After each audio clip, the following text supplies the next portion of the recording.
This is the Ukramedia Podcast with Vladimir Praknevsky, episode number 65. Hello, Ukramedia family. Vladimir Praknevsky here, and welcome to episode number 65 of the Ukramedia Podcast, where I serve our Ukramedia family with daily interviews from highly creative people. And today's guest is Greg Stewart. He's an art director and animator at Ordinary Folk. But before I play my interview with Greg, I want to quickly tell you about actionvfx.com. They provide the best stock footage elements for professional visual effects, from explosions, fire and smoke, muzzle flashes and bullet shells and gun effects to debris and particles. They have your assets covered. Available in 4K, 100% royalty free. They also have over 250 free VFX elements for you to download. Stuff like free fire sound effects, spell hits, bullet shells, blood mist, bullet hole textures, dust waves, water sound effects, explosion sound, and the list goes on and on. Not only that, but they also have lots of tutorials and blogs for you to check out. It really is a great online resource that you absolutely have to check out. So go to actionvfx.com. Again, go to actionvfx.com. And now here's my conversation with Greg Stewart. Enjoy. Greg, welcome to the show, and share something interesting about yourself that most people don't know. Yeah, thanks so much for having me on. It's a real honor to be on here. I think one kind of fun fact is Greg is actually my second middle name. What? Not a ton of people know that. So my full name is John David Gregory Stewart. John is... You have many names. I know. Wow. I feel like I need an Esquire or like the third or the fourth after all that. Yeah, John is the name of both my grandfathers, and my dad's name is David. And apparently shortly after I was born, the decision was made I would go by Greg. I don't know. It's not a family name. I think my parents just liked it. And how come you decided to go with Greg instead of John? It was just kind of what I was always called as a kid, and like my parents called me that, my siblings called me that, and like first day of classes and always in school was always really kind of fun because people would be like, "Oh, is it John Stewart?" I'm like, yes. That's pretty cool, man. Yeah, it's kind of interesting. You have many names, man. It's like from the Bible, man. God has made. Greg is actually, I think, the only like not biblical one. My mother's name is Elizabeth, though, so the whole like Elizabeth John, that's kind of interesting and has actually been kind of significant for me. But yeah, that's pretty cool. Well, my full name is like Vladimir Viktorovich Praknevsky, so man, I'll take Greg any day or any kind of short name, man.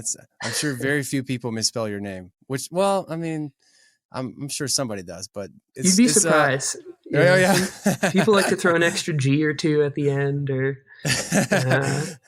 and there's always that foreigner who misspells it. You know, somebody like Vladimir, like me, who I'm terrible at spelling people's names. Somebody will be like, "Oh yeah, my name is," and just start like, waiting for me to spell it. I'm like, dude, I know it's Bob, but dude, I live in America long enough. It could be Bob spelled a million different ways, man. I know better. No, you'd be surprised. There's been like a couple emails floating around where people refer to me as like Jeff. So it's been kind of people misspell things. It's fine. Well, I'll make sure to spell it perfectly, Greg. Yeah, if you don't, no worries. Yeah. I'll put all of your names, list them all. Well, let's start from the very beginning, man. How did you get started in your craft, man? Walk us through it. Yeah, honestly, it's kind of as a kid, I never really considered myself like artistic. I was into playing Legos, but it was always like what I enjoyed was taking stuff apart and figuring out how to build my own things. And so I think I can see threads in what I do now that is like similar to that. But I actually went to school for a theology major. I was hoping to go into ministry or counseling or like being a therapist of some sort. Really? Wow. I kind of a people person. I always kind of had a bent towards like wanting to sit with people and empathize and kind of chat through things and help them figure out stuff. And there's definitely a lot of that sometimes in working with clients, feeling like you're well prepared.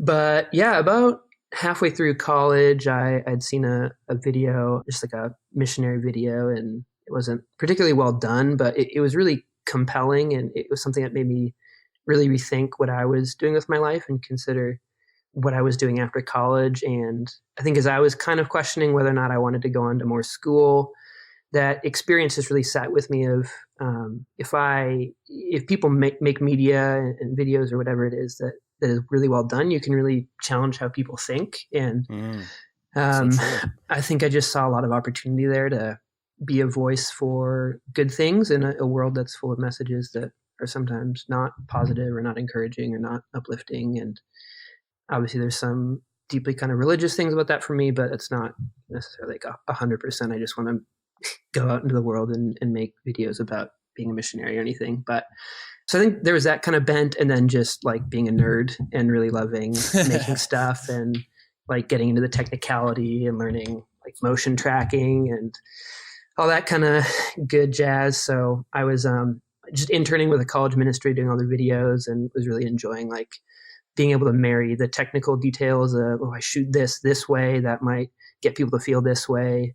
And I can inspire people to think about like, where am I spending my time next year on campus, or how am I getting impacting the lives of others? And yeah, after college, managed to land a part-time job doing some film and motion stuff, and really quickly got hooked on motion. I think partially just like a control thing. Some people aren't great interviewing on camera, and you can't really fix that in post. And being a perfectionist, I kind of found that frustrating. But with like animation, you like the world is your oyster, and you can do whatever, and it's kind of all kind of in your control. Point. Yeah. Yeah. So I was there for a couple of years, then worked at an agency called Open Book as a motion designer for a couple of years. Went freelance last year, and kind of unexpectedly ended up connecting with Jorge as he was launching Ordinary Folk, and he invited me to be a part of that, and I said yes, and here I am. Man, that is awesome. You're working with the legend, and I mean, both of you guys are just talented guys, and what a great combination working together. I'm sure every day it's just probably like a dream come true. Like, wow, I get to work with these talented people. That's pretty sweet, man. Like Jorge and Victor are just, I have so much respect for those guys as artists, as people, and I'm really, really thankful to be working with them. It's a huge privilege. And Jorge was on the podcast as well, episode 60, for those of you who want to know. So you can go back and re-listen to that interview. It was pretty cool. Now, Greg, let's transition to a dark moment in your life, man. I want you to tell us the story of the worst moment in your creative journey. So take it away, man. Yeah. No, I had to think about that one. I think, honestly, shortly after going freelance, I had done kind of what I could on the front end to prepare for that well. But so I had worked for the first couple months of being freelance full time, and then about a month and a half where I just didn't really have anything. And so I was sort of questioning my whole life. What am I doing? What happens after, yeah, like, been there before. Is this the right thing? I wasn't planning on doing this a couple of years ago. I never did this. I was never like, I didn't dream of being an artist as a kid. And that was around then that I connected with Jorge, and things kind of started moving forward. But eventually I got a little bit of work, and I just said yes to way too many things out of an insecurity of just, like it's a roller coaster being freelance. Being really busy for a couple weeks or a month doesn't guarantee that you're going to be busy 6 months out, and sort of being new to that. I was way overworking myself. I was working like 8 a.m. until 2 or 3 in the morning, and then rinse and repeat for a couple weeks. And I just taken on too many projects, and was also questioning what I was doing with my life. You probably want to go back in ministry, right? After, you went for so you probably consider, like, should I just change my career? Should I just ditch this whole thing and move overseas or something? I can relate to that. Oh my goodness. Yeah. So that was hard. And I think, I didn't set out into motion design expecting to be good or really wanting to be playing at the level I'm playing. Obviously, I'm glad to be where I'm at. I'm really thankful for the people who've helped me get here, the team at Open Book that I learned so much from, and Jorge for giving me the opportunity to join his studio. But yeah, so I think there was just a lot of like dealing with the insecurity or the imposter syndrome of like, I feel like I don't really know what I'm doing, but I'm doing it, and I have to do this to eat. And so I think July, like early August last year was shortly after going freelance, it's just like, I feel like I don't know what I'm doing, and I don't know how to handle like all of a sudden having too much work, and I'm saying yes to too many things, and I'm not sleeping. What advice would you give to Yeah. someone who is considering doing freelance? Yeah, I think definitely try and prepare, have some savings, try and line up work. And I think at some point it's going to feel like a jump, but try and like ramp into it as much as you can. Just do the best work you can in whatever situation you're in. I feel like, there's nothing like having a good portfolio to attract work. Be the best person you can be to work with, like be kind and be receptive to feedback.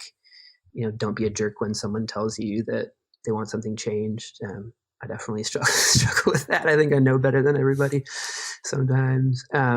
Yeah, and I think like just say no to things that, That's a tough one. if it's too much, it's really tough. And I feel like especially with freelancing, when you don't know when your next project's gonna come from. Exactly. It's really hard to say no. And I definitely have the propensity to say yes to too many things, but I want to admit too that like at this point in my career, it's easy to say no to things because I have a full-time job, and I can basically just say no to whatever I want, and not everyone is in that position. But I think I wish that I would have said no on the basis of like my own personal health more, and put like my own well-being above just like the financial. Another day rate, another paycheck. That's why Sergey and I, my twin brother and I, we decided to invest in ourselves first. So first thing in the morning, we go to the gym. That's like non-negotiable. You got to invest in you. And I think that's something that, especially freelancing, you try to like get to work as quickly as possible, get ahead, but Totally. you got to learn to balance. And man, that's a whole topic for another conversation. You can go so deep into this. Self-care is important. It's very important, especially for those that stare at the computer all day long. Oh my gosh! Now let's shift gears and talk about something positive, man. I want you to tell us the story of your best moment in your creative journey, man. Love to hear that. It's hard to pick. I feel like I've had a lot of. I've gotten to work with a lot of clients that I'm passionate about what they're doing, not just like, oh, it's a cool project, but at Open Book we got to work with a lot of nonprofits, a lot of causes and like organizations and missions that I was really excited about. And so there's a lot of highlights there, working on a video for a church in New York City, an organization they have called New York Project. I saw that one. It was really cool. Well done. Thanks. And that was, just like a huge privilege to be a part of what they're doing. That video played on like Ellis Island. There's just like some kind of fun stuff, but like more than that, just the heart behind what they're doing. So that project specifically was definitely a highlight. I think recently at Ordinary Folk, we just finished a lot of it's like under NDA, but we're doing a lot of visuals for a big tech conference. And it was just like one of the more intense projects I think I've ever been on in terms of the hours we were working and the sheer amount of stuff that we had to ship. But man, I don't think I've like ever felt more grateful to be like on a team with people and just seeing the character of the people that I get to work with. Like Jorge was just outstanding in terms of communicating with us and making sure that we were like doing okay. And I think something I've learned is like whatever stress you feel, the person who's responsible for you probably feels it a little bit more. That's true. And being in a position where I get to lead others a little bit, I've definitely seen that. But even though that was like a stressful project, I know the project itself was like a passion thing, but just getting to finish that and see like, man, like the people I work with are so awesome. They're so hardworking. They're so talented, and they all have each other's backs. There's a bunch of people like working late nights and into the early mornings and on weekends, to help the rest of the team out. And so I think that was definitely a highlight, just feeling like we did good work, and just the gratitude I felt to be on the team that I'm on. No, and you've been blessed with a great team. You're definitely surrounded what's that saying? You're the average of the 5 people you spend most time with. You're in good hands, man. Yeah, no, I'm so thankful for that. Now let's transition to a Q&A round. Now I have a total, I believe, like 6 questions for you. First one is, what should artists, especially students, be doing constantly, whether it's on a daily basis or just as much as possible? I say make stuff that means stuff. I think there's definitely like a consumer culture of, oh gosh, like what software did you make that in? What effect did you use? What expression did you use? And nothing against that, but I think at least being in the position I am now, the people that I want to hire as freelancers to work on projects I'm running are people who get conceptual thinking and, aren't just looking to be told what to do, but can say, well, hearing what you told me about the project, it seems like we're trying to do this. And I know you kind of suggested this, but I wonder if this might be a better way to animate it or might be a better approach. And I think that the way you build that muscle is by like having an idea and then trying to communicate that idea. So not just like, oh, I recreated a planet from Star Trek with a plugin, but I wanted to make something that felt stressful. And so like, how can I communicate that with how I'm keyframing, or how could I bring expressions in, or like having an idea and then building the rest of that, like your project or whatever around the idea and not the software and not the expression, not, anything else. So yeah, like making a practice of having an idea and building a project or like a shot around an idea, not just like, oh, it looks cool, or I use this effect I've never used, or yeah, I mean, I can't tell you how many times I like on Teams I've made something and I feel like, oh, this is super cool. And then someone will be like, yeah, this doesn't really mean anything. And I'm like, yeah, but did you see it? So yeah, make stuff that means stuff. Sounds good, man. Now, another one, if you could give one piece of advice to aspiring designers, animators, what would it be? Work around people who have taste that, or like exhibit the taste that you want to have in your work. I think one of the things I'm most grateful for in my career is my time at Open Book. Sharon and Jeremy and Katie and some of the people I worked with there, they just had really incredible taste in design and could think in terms of story and concept and feeling and sort of like rhythm in pieces. And they just sort of had like a different perspective than I did, like not being animators. And so I think that, just remembering that a lot of the work that we do isn't targeted towards other animators. It's important to have people around you who are going to react in a way that you might not. And that can be hard, and there can certainly be, tension, and art is subjective. But I think just finding a place to work or people around you who are going to push your tastes and push your creative thinking, not just in terms of, oh, you can like animate, how to use a curve editor better, but people who will help you just become a better creative person. And I think that involves people from different backgrounds and different disciplines. Well said. Now for this next question, I think I know your answer for this one, but I'm curious to see what it'll be. Now, what profession other than your own would you like to attempt? Let's see if I guess it right. I mean, there's a couple things that came to mind to me for this. One was some sort of, ministry or like pastoral counseling, or just something where you get to kind of like, sit with people and kind of just listen and help them kind of think about, I don't know, their goals or what they're going through, and like help them get on the right path. And I think, like I mentioned, there's a little bit of that I feel like I get to do with working directly with clients, and, they have a goal and they maybe don't know how to figure it out, or they want to communicate something and they're asking for guidance about, do we do 2D or 3D or, cell or whatever. Other than that, though, I've been interested in like Bible translation in other parts of the world. Wow. I have a couple language minors. So how many languages do you speak? I'm fluent in Spanish, and I have a minor in ancient Greek. So, wow. No wonder you and Jorge get along so well. Wait, Jorge speaks Spanish, right? He does. Yeah. He's from Bolivia. There you go.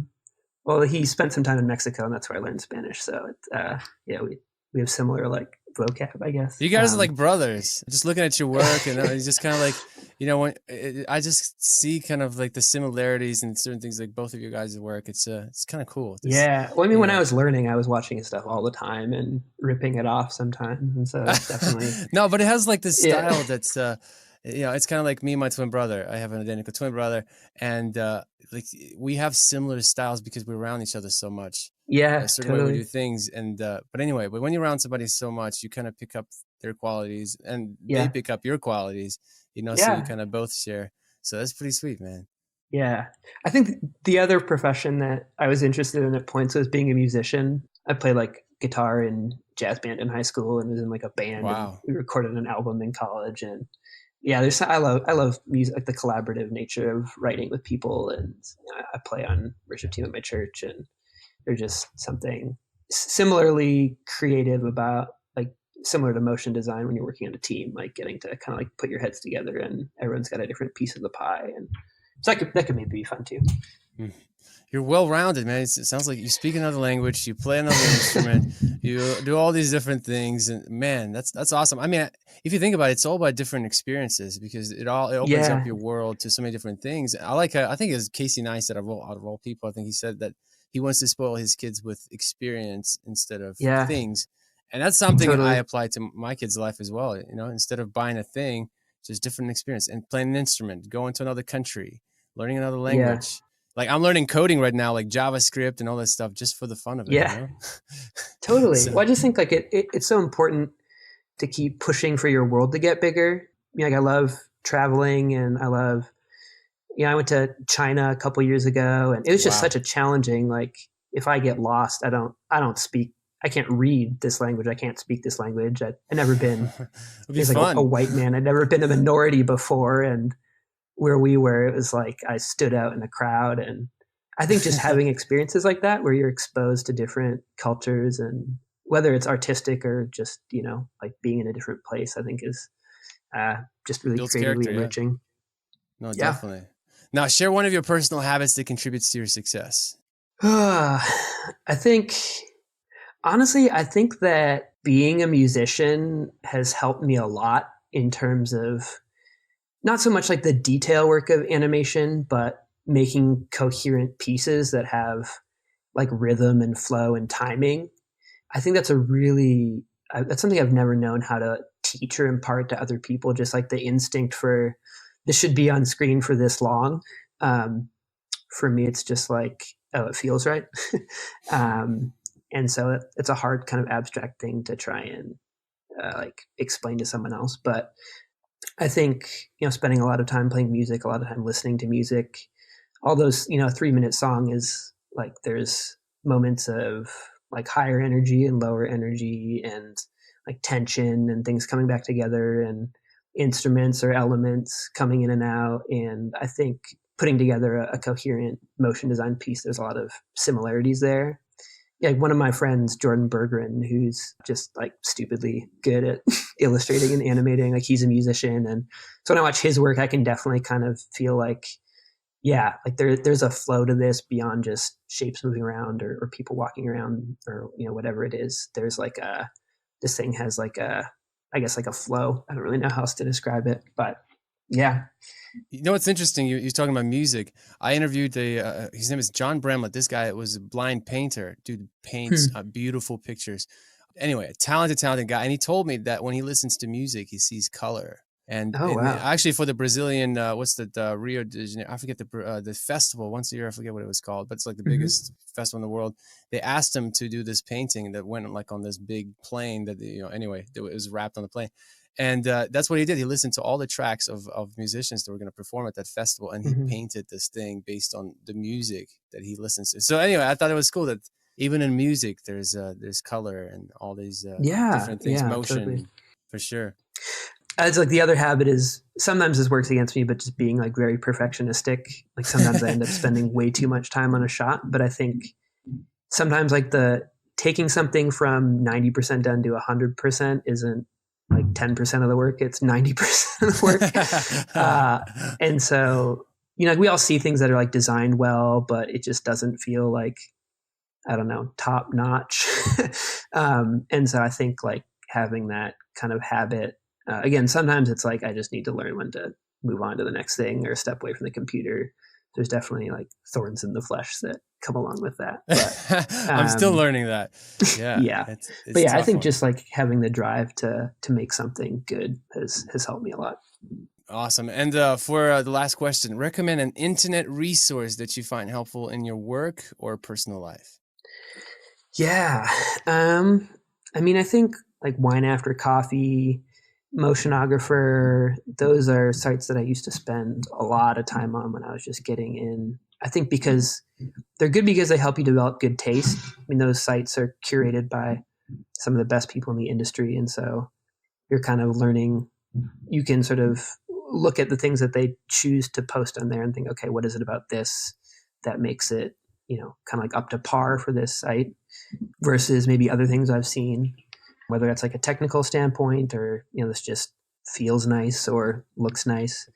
So I think those are good. And then like, School of Motion, stuff like what you guys are doing, anywhere that you can get just like fed creatively or learn like tidbits, like little treats of knowledge that can help you in your work. And, honestly, even like Pinterest, like a lot of times Pinterest, when I'm, right. Like when you're starting out a project, just like searching the word beauty or, get some whatever. inspiration going. And just like something where you can start anything to channeling that creative muscle into like a specific thing. But sometimes I think like it's really inspiring to get out away from the computer and be outside and kind of use a different part. There's this whole book, like philosophy, called Deep Work. I don't know if you've heard of it, but no, never heard of it. It's really interesting. It was written by a computer programmer, but he talks about how interesting. They did there was like some test. I'll totally butcher it, but what I remember is that they had like some control group go for a walk outside after being presented with some information and then come back and make a decision. And between the people who went outside and took like an hour break where they just weren't thinking about it at all, like they pretty much 100% of the time made better decisions about whatever it was versus people who just kind of like stuck it out and stayed there and had to make a decision on the spot. So I think sometimes just like stepping away from a problem and enjoying nature or, getting outside and just not using that same part of your brain can help a lot too. Interesting you say that. A couple of days ago, I turned 32 and we went to a botanical garden here in Charlotte, North Carolina. It's like at UNC Charlotte, this big campus, and they had like an Asian garden and they had, I was walking through there with my wife and my kids. It was so therapeutic. I had so many ideas, solutions, just like pour in, and it was beautiful. It was sunny. So I'm going to schedule more walks now since you brought that up. Man, it's like, our brains only have so much capacity for work. And, I think like having a rhythm of rest and, like Sabbath or whatever you want to call it, like it's really, really important. And I'm preaching to the choir there because I tend to. I'm the same way, but it's definitely something we all know. But it's hard to stop working. So, but especially for freelancers, people that feel like when they're not working, they're not making money. Which some of it, it's true, but at the same time, you got to learn to be at peace when work is not coming. To kind of enjoy that time because there'll be a wave of work where you wished you were, taking time off and enjoying it. Yeah. Yeah, it was like just last week I was trying to animate something without using keyframes. So it's like this little like 3D tunnel looking thing. And I wanted to do it just with like just expressions, no effects, no plugins, no keyframes. And I just couldn't get it to loop. And I knew I'd done all the math right. It was like 4 a.m. Like, I'm so upset. I can't figure this out. And then it was like I had set the layers to delay by an odd number of frames. So I changed like a number from 5 to 4, and then it was perfect. And I was like, I really should have just gone to bed like 5 hours ago. But I was trying all these crazy things. And, late nights, those are never fun. But hey, you had your breakthrough. Imagine going to sleep not having that breakthrough. I wouldn't have been able to. Yeah, that's the problem. Yeah. Well, man, Greg, thank you so much for your time. One last question, man. How can people get in touch with you?